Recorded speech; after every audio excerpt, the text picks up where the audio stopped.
Bon, ça va? Impec, ça colle un peu. Ça colle un peu, hein? C'est la dernière pluie, là? Ouais, faut y aller doucement.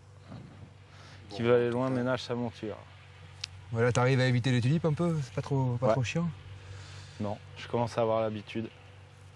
Après, il faut pas les confondre avec les poireaux sauvages, quoi. Ouais, non, c'est sûr. Yoniche, droite, hop, et droite. C'est plutôt rigolo, c'est une demande particulière. Ils m'ont fait la première année, j'ai pris ça comme un jeu et c'est génial. Ça veut dire que même en désherbant mécaniquement, on fait tellement du cousu humain qu'on arrive à préserver les plantes qu'on veut, quoi. Déjà, il y a le tassement du sol qui n'est pas du tout le même que si on avait le tracteur. L'aération du sol, le travail qui est beaucoup plus minutieux, qui est beaucoup plus respectueux du pied de vigne. Et puis surtout, on revient sur ces parcelles à des techniques traditionnelles. C'est magnifique. On a tout un tas de petites billes de calcaire sur une structure argileuse qui fait 30 cm. Et dessous, on a le plateau calcaire massif.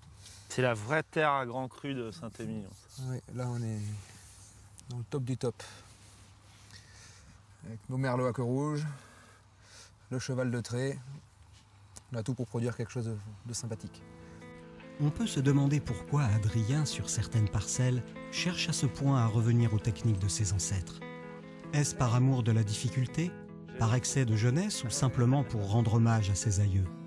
En fait, la réponse se trouve bien cachée au fin fond du caveau familial et elle est liée à l'oncle d'Adrien.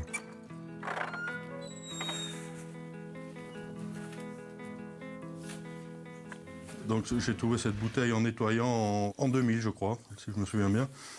Ce casier de bouteille qui était un petit peu en souffrance, qui s'écroulait plus ou moins. Et cette bouteille était sous une pile de bouteilles plus récentes. J'ai mis en dépôt à l'abri dans un coin sans m'en inquiéter pendant une quinzaine d'années. Et c'est Adrien qui a redécouvert cette bouteille et s'est inquiété de connaître l'origine. Adrien a bien fait de s'en inquiéter.